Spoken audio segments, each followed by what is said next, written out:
there. The latest round of China trade talks conclude with substantial progress made on issues of technology transfer, protection of the intellectual property rights, non-tariff barriers, the service industry, agriculture, and exchange rates. The whole world wants to know how will a productive trade deal influence the world economic and geopolitical realm. So what are the substantial achievements garnered by both sides in these trade negotiations? Are we reaching a turning point in the trade conflict? And what does that mean for U.S.-China relations and China's modernization in the coming years? To discuss these issues and more, I'm very happy to be joined in the studio by Professor Jiang Gong from the University of International Business and Economics, and Anna Tangen, current affairs commentator. That's our topic. This is a dialogue. I'm Yang Ray.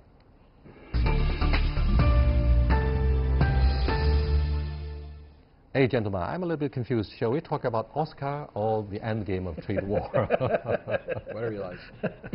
So do you think this is... Either way, either way. Either way, okay. Well, I hope this edition of Dialogue would win the best pictures. So what do you think of the so-called turning point in the marathon trade negotiation? I think we are starting to see the light at the end of the tunnel. I think a final conclusion of this trade negotiation is within reach now. I think from reading President Trump's tweets, I think that summit is going to happen in Florida towards the end of March. And if that happens, that means a deal has to be reached. Otherwise, I can't imagine a scenario where the two presidents meet in Florida in his the Mar-a-Lago, his estate, and President Xi walk away with nothing. That's just unfathomable to me. So I think we're starting to see some more progress, and I think there are some issues that still might be haggled over by the two presidents, and I think they're probably very minor. So I think a trade deal is within reach. I've been always quite hopeful, quite optimistic about this. So I think I'm very happy that I'm right on this. And are you optimistic? Yes, I would say there's probably a 95% chance it is, but be aware, in between there probably will be some, the usual Trump flourish, sending a ship through the Taiwan Straits or doing something provocative. I think for China, they'll see through that. But both sides, the key to a deal is both sides want to make one, and at this point, they do. It seems that President Trump wins big at this defining moment of the trade negotiations. Let's take a quick look at what he says at a meeting with the state governors of the United States. It's really been terrific. I tell you, that whole relationship has been outstanding. We put ourselves into a position of strength for the first time in about 35 years, or probably a lot more than that. But China has been terrific. We want to make a deal that's great for both countries, and that's really what we're going to be doing. Do you think President Trump should win the Oscar Best Actor?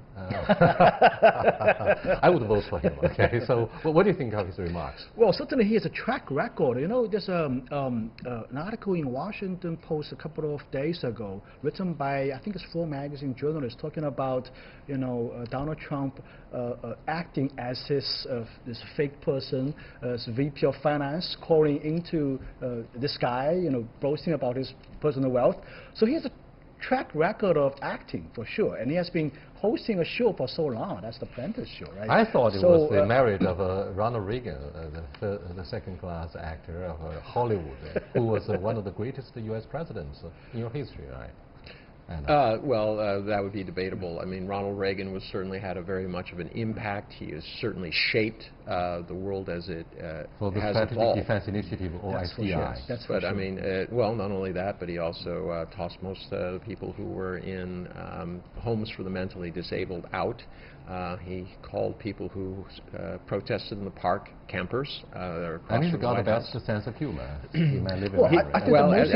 On a personal vignette, he was the spokesman for the Utility Association, which my grandmother was on, and she was surprised that he was running for president because she said he's a very nice man, but he didn't seem that bright. Well, I think the most important thing in terms of the difference between these two presidents is that Ronald Reagan is a much more of an honest person, an integral person, opposed to Donald Trump being except for the Iran counter scandal, I'm afraid, man. Except for the Iran counter scandal. Well, no, I mean Ronald Reagan. He's not known for being hands-on style. No, but yes, that was the main thing. He wasn't a hands-on guy. He let other people run it. I mean, he had the most number of cabinet officials who were actually put in jail or impeached or indicted and things like this. But in terms of him as an individual, he was a very simple man. He believed in decency. He was changed from the kind of okay, let me bring you guys back to our negotiating table. Okay. So why do you think President Trump refused to sign the MOU, Memorandum of Understanding? Instead, he calls for a real trade agreement, which is likely to be inked at the summit meeting to be held in Mar-a-Lago that he proposed, right? Yet another summit meeting between President Xi and himself in the summer result of Mar-a-Lago. Why do you think he did that? Why he refused to sign the memorandum? I think the difference between a memorandum and a so-called trade agreement is really in the semantics. I mean, this is the same thing, just different way to call it. It's different from a free trade agreement in the sense that a free trade agreement has to be ratified by the Congress because it concerns the tariffs on the U.S. side. But in this case, all these issues are absent here. We don't have any of these things. And this agreement doesn't have to go through the U.S. Congress. So no matter how you call it, it's going to be an agreement between the two executive branches of the governments of two countries. So, I think he just doesn't like the idea of a memorandum of understanding, but in a sense, I don't see much of a difference. I think that's what also Lai has implied. He said, we're going to work on this, but we're not going to use this term again. So I think just semantics. He probably, in his traditional way of thinking, MOU is something that's not a contract, maybe from his real estate background. But I think what Lighthizer and Vice Premier Liu are doing is to put things in writing. And these, what they temporarily call MOUs, and eventually these MOUs will be chapters into a very long formal agreement, a document, and what we call a trade agreement. Or another way to call it is a trade deal. But you have to grant that the MOUs are not final.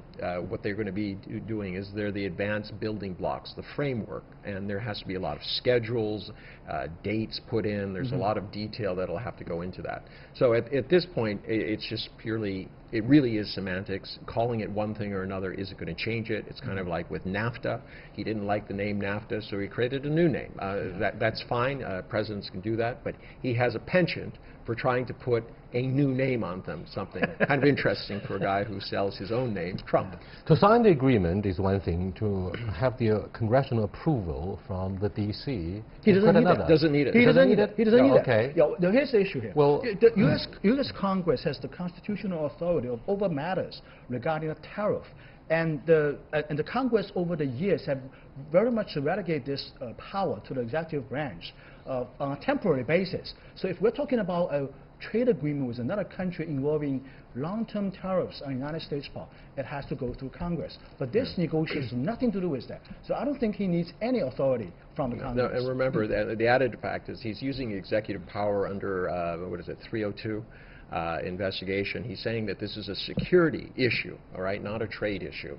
So as a result, he has complete sway over it, as long as he doesn't call it a treaty, which would then have to be ratified by the Senate and things like that. So he has the ability to just kind of push this thing through, and I tell you, no one in Congress is going to object. There might be some radio talk show host from the conservative side who said he sold out, but other than that, people will be very happy. The Canadian Prime Minister Trudeau accused President Trump of abusing national security in treating an ally such as Canada when President Trump wanted to replace NAFTA with his own stuff. Let's look at finishing touches to be applied by the two presidents at the Mar-a-Lago summit meeting.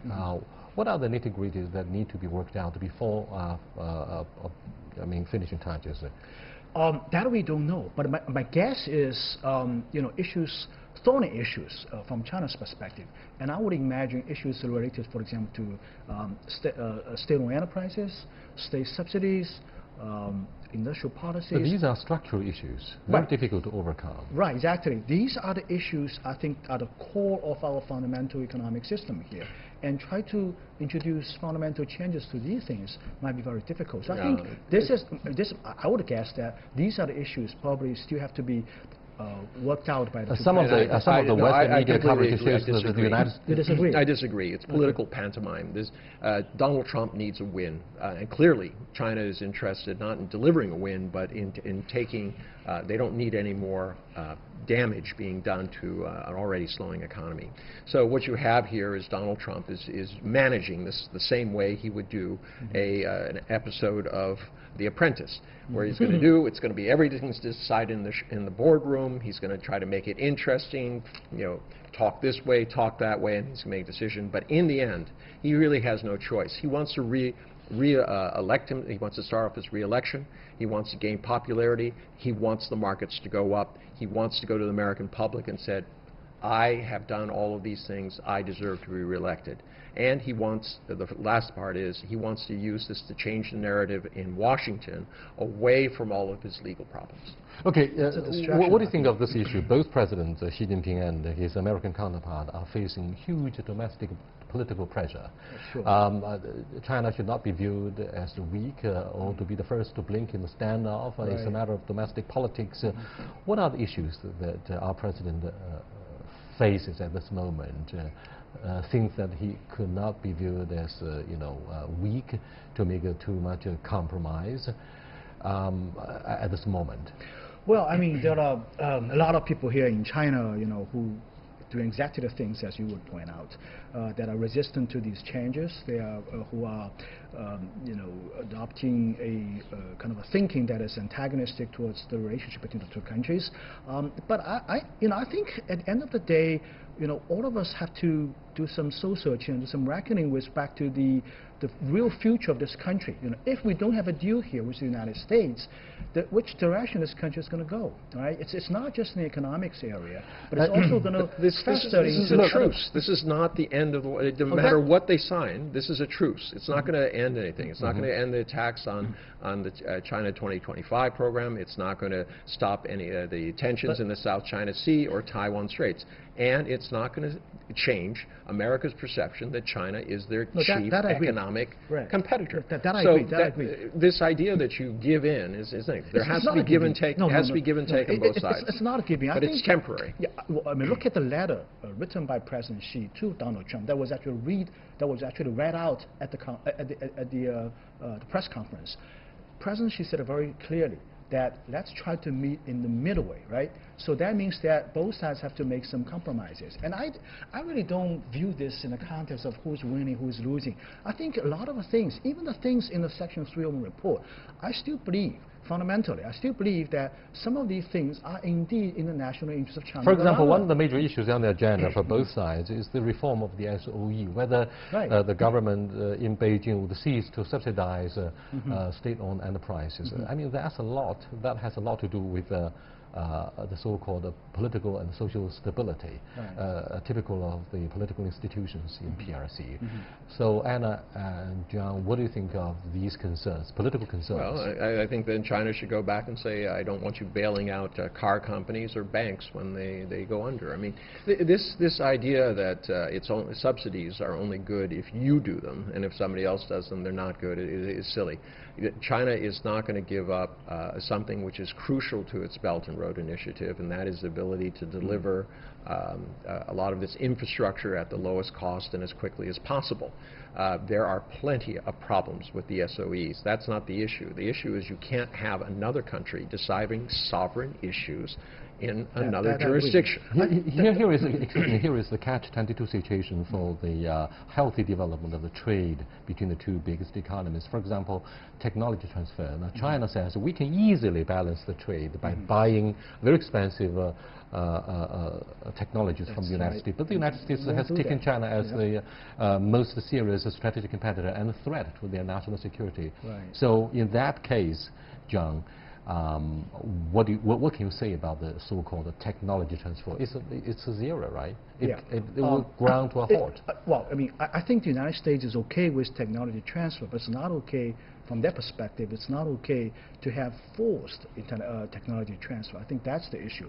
Now, with respect to your question, I think it's actually quite surprising to me that we haven't seen a lot of talk or reports about China's demand in this negotiation, especially with respect to relaxing the technology Are you suggesting control. that China will be viewed as surrendering unconditionally? Because we haven't heard so much about what China demands, what China wants. Well, China doesn't, Xi Jinping, last time Xi Jinping tweeted, oh, it never happened, okay? This is not the way that China works. Things are very, very, very seriously laid out, right? China does have China has a So set of let our demands. audience know what the Chinese demands actually mean. Well, at least I can think of two things. First, the CFIUS process in the U.S. with respect to Chinese investment in the United States, we want to have something less restrictive. We don't want to see kind of the technology decoupling some Washington politicians are proposing. That's one thing. Second thing is exactly as you said, the loosening of the technology control for exports. These are the two things on the table.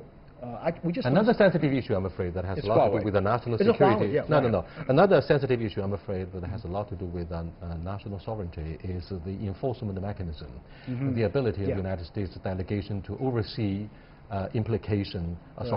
implementation of those measures that were agreed upon by the two sides. Do you think China will go that far to allow American inspection? No. Well, I think your thing is it's not an enforcement mechanism where you have somebody who's deciding these things. What they want to do is what they call an automatic triggering mechanism, such as you give a subsidy and they prove it, then tariffs are automatically put on. They don't want to go to a system, a third body like the WTO, and litigate this. Trump doesn't like that. He doesn't trust these organizations because they're multilateral. He doesn't control them. He's encouraged his people, and they've responded that this is what they want.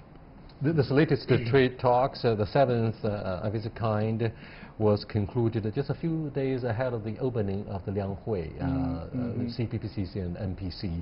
What kind of role do you think both the advisory body and the top legislature would play in shaping the future of the trade? Well, I think that these two conferences will prepare the country for the future economy that's going to be very different, in my opinion. In my opinion, we're going to see a very different kind of a competitive landscape in China. We're going to see, companies from the outside world coming to China in a very much more competitive way. And Chinese companies, I have a lot of faith in Chinese companies, especially private companies. These companies, they are not afraid of competition. They are not afraid of taking on those American companies. But I think, they have to have a kind of environment, kind of a free market environment where they can compete, where they can innovate, where they can, compete head-on with companies. So the kind of doomsday scenario was talked about before China was accessed to the WTO many years ago. But all of these doomsday scenarios never really materialized. And I think we're probably going to talk about the same thing here. We've already seen the confidence of Chinese companies and yours is one thing. But Anna, what do you think of President Trump's confidence, saying we won't block out the competitions, we welcome a fair competitions in high technology? I don't think anyone believes that. Donald Trump is a person who likes to use his weight. He's a bully. He's somebody who, if he can, he will force a deal down. This is the whole structure that is hub and wheel, U.S. at the hub, and putting spokes out to every country. So I don't think that is anything he actually believes in. I think he's soft-pedaling this situation in order to get people ready for this things. Now, as to your point, I really object to this idea that somehow foreign companies are going to come in and transform China. Quite frankly, if you look at the monopolistic practices of a lot of companies out in the international order, and also the bad things that they've done. I mean, you're talking about Donald Trump's personal bank paid $16 billion. People like Anna openly express their strong dislikes for their president. I mean, is that the kind of prejudice or bias? Or what do you want to say about the Trump? It's okay. The guy you like or you dislike? No, I don't like him. I mean, I think we just have to vary him. In my opinion, it have to be a little bit objective way. I think President Trump does have a very large political base. We have to admit that. And I think at the end of the day, his position is still very much different from the people, several people around him, very close to him. And I think we should be thankful to the fact that he's different from these two people. Otherwise, the Sino-U.S. relationship was being much he recruited trouble. these people, and I don't believe that the lemming argument is the one that thinks just because they all run off a cliff doesn't mean that it's the right thing to do or that it's. Well, but he still have people. He hired, Mitchell as well. Okay, let's look at the issue of soybeans in the trade war. China committed to buy an additional 10 million metric tons of U.S. soybeans in the meeting in the Oval Office. Well, why has China committed to buy so much, and what does that mean for both sides, especially when massive U.S. soybean stocks have depressed prices for months? Because we haven't bought any soybean for a long time. Ever since last July, we pretty much stopped ordering these soybean. The last soybean delivery is that famous ship, right, Texas ship, that was the last load of soybean. And since then, we haven't bought much. So I think. But do we have an alternative market? We've been buying from Brazil. That's what I've read. But I think the soybean from the United States is very competitive. It's high quality product. It's very the pricing is very good, and that goes both ways. I mean, I think we need to demonstrate some sincerity going into this negotiation to help with American farmers. American farmers are really hurting. American farmers are really hurting. I mean, the bankruptcies in Midwest is actually skyrocketing. So I think the American farmers need help, and it doesn't hurt anybody for us to place these orders to alleviate at least the situation in the United States. I think in a way that also helped with the negotiation, I think. Yeah, but that's all well and good. I mean, it's a nice gesture, but at the end of the day, this is going to be about a number, and that number is $1 trillion. This is the number that Donald Trump wants to take back to his base over several years and say, look, I've solved the deficit, I've done all of these things, I've made China knuckle under and things like this. This is going to be, as I said, the basis of which he starts his re-election campaign. So it's absolutely crucial to him. But these numbers don't necessarily reflect the reality of the relationships. We've talked many times, GDP is not a good measure, especially when you have a place like China, which 30% of everything that's going abroad isn't even from China. It was imported from another country. But it's still counted against China. These are things that are exacerbating things. How do you solve something when you cannot define the problem? Beijing last year imposed tariffs on imports of U.S. agricultural produce, including soybeans, and grain, sorghum, and pork, slashing shipments of American farm produce to China. Now, the immediate response from Xinhua was positive, applauding the latest announcement by the White House. And what about the optimistic sentiments in the strong rebound in the Shanghai stock market? How do you look at the interactions from each side in the business circles, in the business society? I think it took away a lot of the risk, a lot of uncertainty for the future. I think investors and the traders are starting to see the light at the end of the tunnel, that the Sino-U.S. relationship, at least in the current round, is going to stabilize a little bit, right? I have to admit, I have to agree with you that after this, it's not the end of the trade dispute. We're still going to have, I mean, look at the... It's just a ceasefire. It's just a ceasefire. Not a peace agreement. They have other tools in the box to deal with China. I mean, look at the Department of Commerce, a long laundry list of anti-dumping cases against China. I actually counted in the last 3 months, there got to be something like 15 to 20 cases already announced. So got to be other cases in the pipeline, and all these things are going to happen, regardless of this trade agreement or not. But at least, from a tariff perspective, here this is a really serious issue here. We're talking about 25% on $200 billion of exports to the United States, and potentially more for the rest, right? An extra 15, bringing it up to 25. Yeah, $250 billion of exports to the United States. That's a lot of money. A lot of jobs embedded in that trade as well. So I think at least the investors are starting to see that we're probably going to avoid that scenario. Yeah, but even with the jumps today, it's still the markets are still off their 2018 highs by 15 points. So I mean, 15 percentage points. So okay, we're talking about truce, ceasefire instead of a peace agreement. So what about the general picture of U.S.-China relationship as a result of this thaw? Apparent signs of a thaw in the trade negotiations. Do you see constructive relationship? It has changed. It's no longer the old way. I think the U.S. side put it very clearly. They view China as a competitor first, as an adversary, or as a rival. Okay, we know these negative terms, but what is the flashpoint? Taiwan, South China Sea? What is it? I think South China Sea is probably high on the list. I probably worry less about Taiwan. Because the European hopes on the future of a KMT in the general election 1 year or so from now. But wrangling, domestic wrangling, internal wranglings within KMT or DPP turns out to be vehement and fierce. I think there's a much larger issue that we can't dance around. The fact is that many of the people that are in the room advising Donald Trump believed that WTO would in fact enforce regime change in China, and that the Communist Party would in essence be pushed away. Well, it's not going to happen, but I'm saying that is the expectation. My next question is very much about the knowledge these guys have about China. Now, what can you tell us about these senior advisors that are so close to Donald Trump? Do they have any possible, have they ever been to China? Do they have any basic knowledge about what is going on here? Peter Navarro has never been to China, and I think his perception of China is totally wrong. I think he's in the camp of Gordon Chang has been calling fake news and fake news. Yeah, he's been calling the coming collapse of China for so many years, for so many times that his credibility is totally ruined. So he has known nothing about China. I think some other people know China very well. I think the Secretary of Treasury knows China quite well. And I think, who else knows China? Lighthizer knows. He's been here tremendous. Yeah. But he started in with a bias. He was one of the main people who was opposed to China being led into WTO. He said it would never work out. He didn't predict the success of China. He just said it just wouldn't work out. Yeah.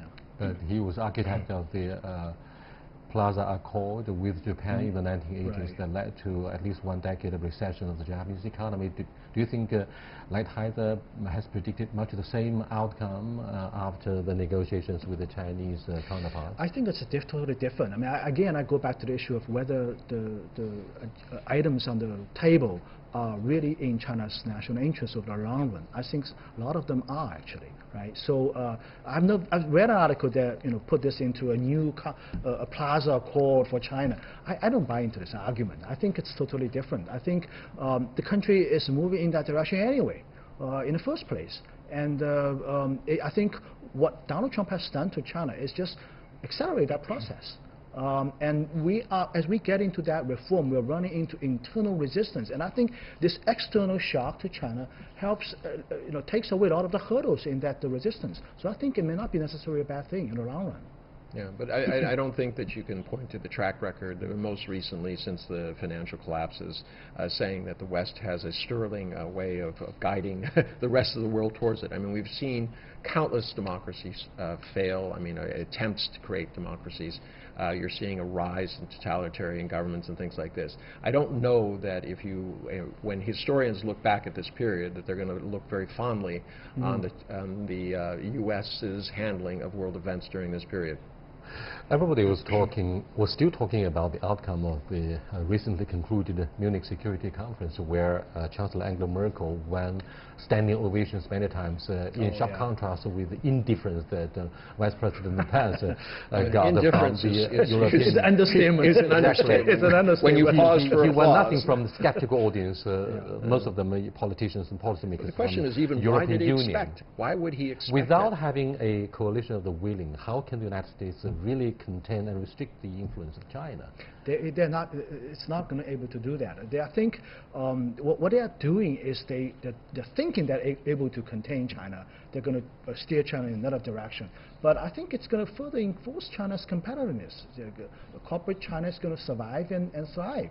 Over the long run, actually, the economy, I think, is going to be better. By the end of the day, our question is whether the United States risks losing China again. That's a debate that took place in the wake of the 1949 and the civil strife between KMT and the Communist Party of China.